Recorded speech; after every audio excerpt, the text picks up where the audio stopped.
Setelah diperiksa tim Pitsus Kejari Palembang, seorang staf dan mantan staf BPN Kota Palembang ditetapkan sebagai tersangka terkait dugaan gratifikasi program pendataan tanah sistematis lengkap atau PTSL tahun 2019.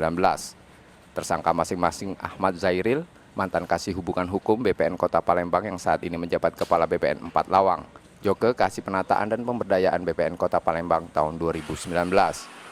Tersangka diduga memanfaatkan jabatannya untuk memperoleh sesuatu dalam proses penerbitan sertifikat dalam program PTSL tahun 2019. Salah satunya turut melibatkan notaris untuk penerbitan akta pengoperan hak yang dijadikan dasar pengajuan sertifikat hak milik sewaktu bertugas di kantor BPN Kota Palembang.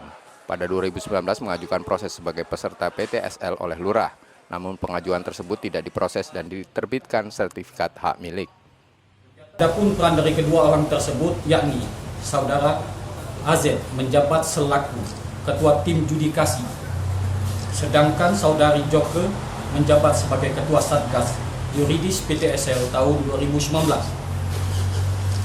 Selain itu juga Saudara AZ dan G selaku pegawai negeri sipil yang bertugas di kantor BPN Kota Palembang pada tahun 2019 diduga keras telah memanfaatkan jabatannya untuk memperoleh sesuatu dalam proses penerbitan sertifikat dalam program pendaftaran tanah sistematis lengkap PTSL tahun 2019. Salah satunya adalah turut melibatkan notaris guna penerbitan akta pengoperan hak yang dijadikan dasar pengajuan sertifikat hak milik tersebut. Keduanya kini ditahan di rumah tahanan Pak Jo Palembang. Yudi Kiswanto, Kompas TV Palembang, Sumatera Selatan.